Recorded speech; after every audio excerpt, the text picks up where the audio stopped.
Hello friends, welcome to Telugu audio story. మీరు కనుక ఛానల్ని ఫస్ట్ టైం చూస్తున్నట్లయితే ఛానల్ సబ్స్క్రైబ్ చేయండి, లైక్ చేయండి. అలాగే ఈ కథపై మీ విలువైన అభిప్రాయాన్ని కమెంట్ రూపంలో తెలియచేయండి. ఇక కథలోకి వెళ్దామా? నా ప్రాణమా సీజన్ 2 పార్ట్ 24 చూసే ముందు పార్ట్ 23 చూడండి. లింక్ డిస్క్రిప్షన్లో ఇవ్వడం జరిగింది. కమల్ ఆద్య చాలాసేపు కబుర్లు చెప్పుకుంటూ డిన్నర్ చేశారు. అక్కడ నుంచి ఆద్య నోటి వెంట తను వినాలనుకున్న మాట వినకుండా వెళ్ళడం కమల్కి అస్సలు నచ్చలేదు. కానీ ఆద్య తొందర పెట్టడంతో కమల్ కదలక తప్పలేదు. కమల్ బాధను అర్థం చేసుకున్న ఆద్య తనలో తాను ముసిముసిగా నవ్వుకుంటూ, ఏంటి కమల్ ఫేస్ అలా పెట్టావు అని ఆట పట్టించినట్టుగా అడిగింది. నీకు తెలీదా అన్నట్టుగా ఒక లుక్ ఆద్య వైపు విసిరాడు కమల్. రేపు మార్నింగ్ ఆఫీస్లో నీకు ఒక సర్ప్రైజ్ రెడీగా ఉంది. సో ఇప్పుడు ఈ డిన్నర్ని బాగా ఎంజాయ్ చేయి. ఈ నైట్ అంతా హ్యాపీగా పడుకో. రేపటి సర్ప్రైజ్ కోసం ఈగర్గా వెయిట్ చేయి అని కమల్ని మరింత ఊరించింది ఆద్య. ఇన్ని రోజులు ఆగిన వాడిని ఈ ఒక్క నైట్ ఆగలేనా? నీ నోట నేను వినాలనుకున్న ఆ మాట కోసం ఎన్ని రోజులైనా వెయిట్ చేస్తాను అని చిరునవ్వుతో ఆద్య వైపు చూశాడు. కమల్ మనసులో మాట గ్రహించిన ఆద్య, రేపటిని నీ లైఫ్లో ఒక మెమరబుల్ అండ్ హ్యాపీ డేగా మారుస్తాను, ఐ ప్రామిస్ యూ అని మనసులో అనుకుంది ఆద్య. సమీర స్నానం చేయడం కోసం వార్డ్రోబ్ తెరిచి తన డ్రెస్సులు తీసుకుంటూ ఉంటే ఇంతలో అక్కడికి వచ్చిన శౌర్య, సమీ ఏం చేస్తున్నావు అంటూ వెనక నుండి సమీరను హత్తుకొని తన భుజం మీద తల అంచి మెడ మీద కిస్ చేస్తూ అడిగాడు. సమీర చిరునవ్వుతో శౌర్య తల నిమురుతూ, శౌర్య నుదుటి మీద ముద్దు పెట్టి, స్నానం చేయడం కోసం డ్రెస్ తీసుకుంటున్నాను శౌర్య. ఈరోజు జాను రిషి అన్నయ్య వస్తున్నారు. పెద్దమ్మ నీతో చెప్పిందా పంతులు గారిని పిలుస్తున్నారని? సీమంతం కోసం ముహూర్తాలు చూపించాలట అని సమీర చెప్తూ ఉంటే శౌర్య సమీర ముందుకు వెళ్ళి తన భుజాల మీద చేతులేసి తన ముక్కుతో సమీర నోస్ మీద మెల్లగా రాస్తూ, ఐ నో రిషికి కూడా కాల్ చేశాను, మేబీ వాళ్ళు ఆఫ్టర్నూన్కి అంతా వచ్చేస్తారనుకుంటా అని చెప్తూ సమీరను బెడ్ పైన కూర్చోబెడుతూ, నీకు నేనేం చెప్పానో మర్చిపోయావా అని అడిగాడు. ఏం చెప్పావు అని ఆలోచిస్తున్నట్టుగా ఫేస్ పెట్టి, ఏమో నాకు గుర్తు రావటం లేదు శౌర్య, నువ్వే చెప్పేసే అంటూ అడిగింది సమీర. నీకు స్నానం కూడా నేనే చేస్తానని చెప్పాను కదా, ఇప్పుడు నేను లేని టైం చూసి ఇలా స్నానానికి వెళ్దామని ట్రై చేస్తున్నావా అని శౌర్య కోపం నటిస్తూ అనడంతో కళ్ళు పెద్దవిగా చేసి చూస్తూ, వాట్, నువ్వు స్నానం చేస్తావా? No no no no please Shaurya, అన్నింటికీ నేను ఒప్పుకుంటున్నాను కదా, బట్ ఈ ఒక్క విషయం మాత్రంలో నన్ను వదిలే ప్లీజ్ అని రిక్వెస్ట్ టోన్లో అడిగింది సమీర. అయినా ఏంటే ఏదో ఫస్ట్ టైం అన్నట్టు నా దగ్గర సిగ్గుపడుతున్నావు? మన ఫస్ట్ రొమాన్స్ టబ్లోనే జరిగిందని మర్చిపోయావా?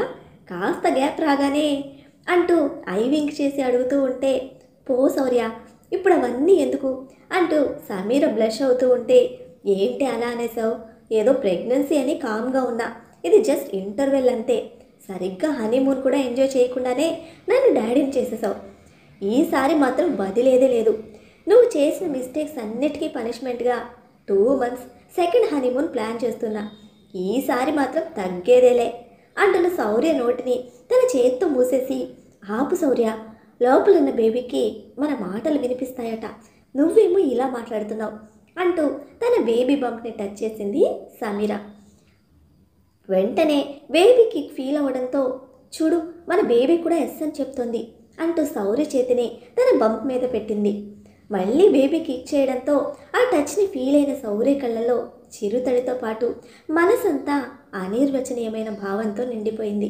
వెంటనే మోకాళ్ళపై కూర్చొని సమీర బంప్ని కిస్ చేసిన శౌర్య, థ్యాంక్ యూ సో మచ్ సమీ, నా వల్ల ఎప్పుడు నువ్వు బాధనే అనుభవించినా నా మనసు మోయలేనంత ఆనందాన్ని నాకు తిరిగి పంచుతూనే ఉన్నావు. I'm so blessed to have you in my life అంటూ సమీర ఒడిలో తలపెట్టుకొని తన కాళ్లను చుట్టేశాడు. సమీ ఫ్రెష్ అయితే బ్రేక్ఫాస్ట్ చేద్దువు రా, లేట్ అవుతోంది అన్న పద్మగారి మాట వినిపించడంతో ఈ లోకంలోకి వచ్చారు ఇద్దరు. కమ్ సమీ, నీకు బ్రేక్ఫాస్ట్ లేట్ అవుతున్నట్టుంది అంటూ సమీరని చేతుల్లోకి ఎత్తుకొని ఎంత చెప్తున్నా కూడా వినకుండా తనని బాత్రూంలోకి తీసుకెళ్లాడు. ఈ ఒక్కసారికి వదిలేసేయి అని అంటున్నా కూడా వినిపించుకోకుండా జాగ్రత్తగా కూర్చోబెట్టి శౌర్యనే స్వయంగా స్నానం చేయించడం స్టార్ట్ చేశాడు. ఇంకేమీ అనలేక సమీర సైలెంట్గా కూర్చునిపోయింది. కానీ స్నానం చేయిస్తున్నంతసేపు శౌర్య చూపులను తట్టుకోలేక కళ్ళు మూసుకుని ఉండడంతో, ఏ నా దగ్గర నీకు సిగ్గెందుకే అని శౌర్య అంటున్న మాటలు విని చాలే ఆపుతావా, ఇది మరీ టూ మచ్ అంటూ ముసిముసిగా నవ్వుకుంది. సమీరకు తలారా స్నానం చేయించిన తర్వాత బెడ్రూమ్లోకి తీసుకొచ్చి తనను విండోకి దగ్గరగా కూర్చోపెట్టి తలను టవల్తో తుడిచి సాంబ్రాణి కూడా వేసి తల ఆరబెట్టాడు శౌర్య. శౌర్య తనకు చేస్తున్న సేవలను చూసి ఇన్ని రోజుల తన కళ కళ్ళ ముందు నిజమై కనిపిస్తూ ఉంటే ఒక్క క్షణం రెప్ప వేస్తే ఎక్కడ దూరం అవుతుందో అన్నట్టు అలానే చూస్తూ తన మది గదిలో పదిలపరిచేసుకుంది. ఎందుకంటే గగన్తో ఉన్న కొన్ని నెలలు కూడా అందరూ అనుకున్నట్టు సమీర శౌర్యకి దూరంగా లేదు. మూసిన కనురెప్పల చాటున తన కలల ప్రపంచంతో శౌర్యతో కాపురం ఉంది. ఇప్పుడు అవన్నీ నిజమై ఎదురు నిలుస్తూ ఉంటే తన ఆనందం అనంతం.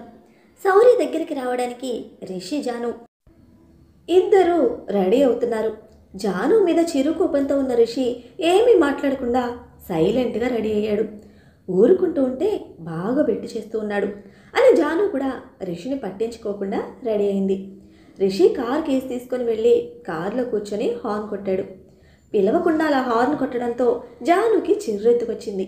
కోపంగా వెళ్ళి కార్ డోర్ ఫాస్ట్గా ఓపెన్ చేసి ధబేల్మని వేసి కారులో కూర్చుంది. వెళ్తున్నంతసేపు రిషి మాట్లాడతాడేమోనని వెయిట్ చేసింది. బట్ రిషి మాత్రం ఏమీ మాట్లాడకుండా డ్రైవ్ చేస్తూ ఉంటే మరీ ఇంత బెట్టు పనికిరాదు, నేనేమన్నాను, నేను ఏం చేస్తానని ఇలా మాట్లాడకుండా ఉంటున్నావు అని కోపంగా అంది జాను. నేను నార్మల్గానే ఉన్నాను, అనవసరంగా లేనివి క్రియేట్ చేయకు. ఇప్పుడు మనం శౌర్య సమీర దగ్గరికి వెళ్ళి అక్కడ ఇలా ఈస్ట్కి ఒకరు వెస్ట్కి ఒకరు ఫేస్ పెట్టుకుంటే వాళ్ళు బాధపడతారు. మన ఇష్యూస్ ఏమైనా ఉంటే తర్వాత మాట్లాడుకుందాం. Try to be normal at least వాళ్ళ ముందైనా అని అంతే కోపంగా చెప్పాడు రిషి. వస్తున్న కోపాన్ని ఆపుకుంటూ ఇడియట్ అని మనసులోనే తిట్టుకుంటూ కామ్గా కూర్చుంది జాను. చూస్తుండగానే కార్ కాసేపటికి వెళ్ళి శౌర్య ఇంటి ముందు ఆగింది. కార్ హార్న్ సౌండ్ విని సమీ, రిషి వాళ్ళు వచ్చేసినట్టున్నారు అని చెప్పగానే సమీర ముఖంలో సంతోషం చేరిపోయింది. రిషి, జాను రావడం చూసిన పద్మగారు మీకోసమే వెయిట్ చేస్తున్నాను అని వాళ్లకు ఎదురెళ్ళి నవ్వుతూ రిసీవ్ చేసుకుంది. అన్నయ్య ఎక్కడున్నాడు అని జాను వెళ్ళబోతూ ఉంటే వాళ్ళ రూమ్లో ఉన్నారనుకుంటా, నువ్వు అనవసరంగా వెళ్ళి డిస్టర్బ్ చేయకు, వాళ్ళే కిందకు వస్తారులే అని రిషి అనడంతో ఏదో అర్థమైనట్టుగా ఓకే ఓకే అని సైలెంట్గా కూర్చుంది జాను. ఇంతలో స్టెప్స్ మీద నుండి అడుగుల శబ్దం వినిపించి అటువైపు చూశారు. శౌర్య సమీరను జాగ్రత్తగా తన చేతుల్లో ఎత్తుకొని తీసుకొస్తూ ఉన్నాడు. ఆ సీన్ చూసిన జాను, ఆహా అన్నయ్య, సమీరని ఎంత బాగా చూసుకుంటున్నావు అని ఆ సీన్ని తన మొబైల్లో క్లిక్ మనిపించింది హ్యాపీగా నవ్వుతూ. కొంతమంది ఉంటారు వాళ్ళకి భార్యని ఎలా చూసుకోవాలో అస్సలు తెలియదు అంటూ సెటైర్ వేసింది రిషి వైపు చూసి.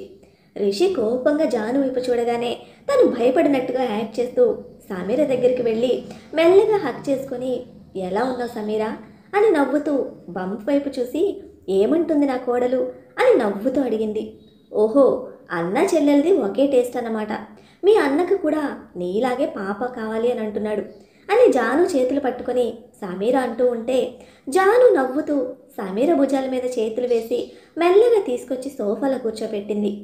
అవును సమీరా, మరి ఈ ఇంటి ప్రిన్సెస్ ఈ ఇల్లు వదిలి వేరే ఇంటికి వెళ్ళిపోయిందిగా, మరి ఆ ప్లేస్ని రీప్లేస్ చేయడానికి ఇంకో ప్రిన్సెస్ రావాలిగా అని హుషారుగా చెప్పింది జాను. దానికి సమీర హ్యాపీగా నవ్వుతూ, హా ఇట్స్ ట్రూ జాను, మీ అన్నయ్య నన్ను అస్సలు కాలు కింద పెట్టనివ్వకుండా ఇప్పటి నుంచే తన చేతుల్లో మోస్తూ నిజంగా తనని డాడ్స్ ప్రిన్సెస్ లాగా చాలా కేర్ఫుల్గా చూసుకుంటున్నాడు అని తన బంప్ని తడుముతూ చెప్తున్న సమీర ఫేస్లో సంతోషం చూసి రిషి కళ్ళు తడిదేరాయి. నా చేత్తో నేను తిని చాలా రోజులవుతుంది తెలుసా అని చిరునవ్వుతో చెప్తున్న సమీరని చూసి జాను మనసు సంతోషంతో నిండిపోయింది. తెల్లవారితే ఆది చెప్పే మాట కోసం ఎదురు చూస్తున్న కమల్కి ఆ రాత్రంతా నిద్ర పట్టలేదు. చూస్తుండగానే తెల్లారిపోయింది. హడావిడిగా రెడీ అయిన కమల్ వెంటనే ఆద్యను ఆఫీస్కి తనే పిక్ చేసుకుంటానని చెప్పడం కోసం కాల్ చేశాడు. 2-3 టైమ్స్ డైల్ చేశాడు కానీ ఆద్య కాల్ లిఫ్ట్ చేయలేదు.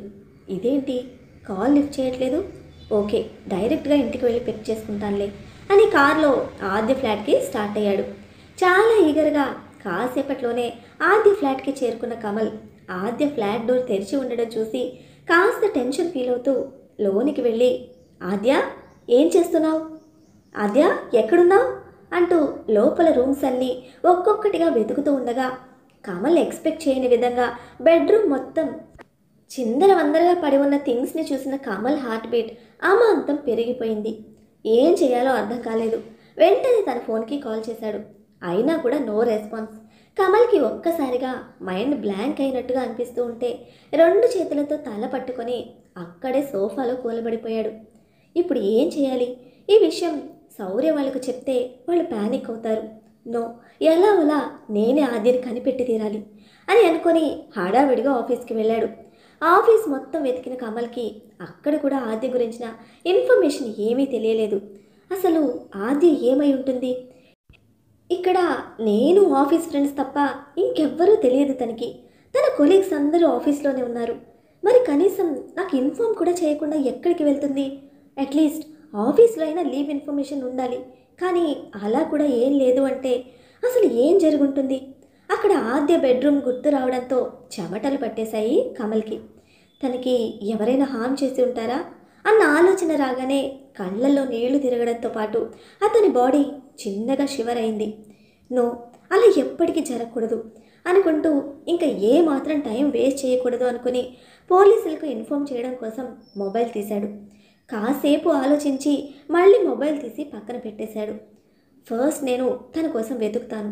అప్పటికి తను నాకు ట్రేస్ కాకపోతే ఆ తర్వాత పోలీస్కి కంప్లైంట్ ఇవ్వడం బెటర్ అని అనుకున్నాడు.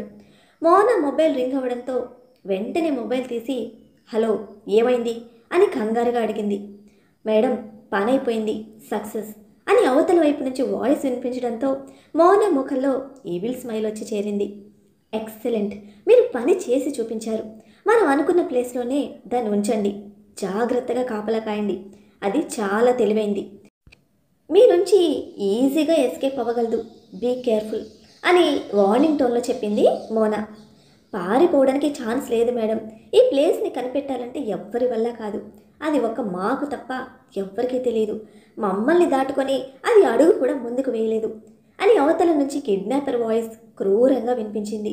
పిచ్చివాడిలాగా ఆఫీస్లో తిరుగుతూ ఉన్న కమల్ని చూసి మోన తనలో తానే నవ్వుకుంది హ్యాపీగా. ఎస్, ఈ సీన్ కోసమే కదా నేను ఎంతో ఈగర్గా వెయిట్ చేశాను. గుండె ముక్కలైతే ఆ బాధ ఎలా ఉంటుందో ఇప్పుడు తెలుస్తూ ఉందా? ఇప్పుడు నాకు చాలా హ్యాపీగా ఉంది. వెతుకు కమల్, ఎంతలా వెతుకుతావో వెతుకు. తను నీకు దొరికే ఛాన్సే లేదు అని కన్నింగా నవ్వింది మోన. శౌర్య, సమీరతో పాటు రిషి, జాను, పద్మగారు అందరూ హాల్లో కూర్చొని నవ్వుతూ మాటల్లో మునిగిపోయారు. శౌర్య, ఒకసారి పంతులు గారికి కాల్ చేసి రమ్మని చెప్పు. ఇప్పుడే మనం ముహూర్తం పెట్టించేస్తే తర్వాత అరేంజ్మెంట్స్ అన్నీ చేసుకోవచ్చు అని పద్మగారు చెప్పడంతో శౌర్య వెంటనే పంతులు గారికి కాల్ చేశాడు.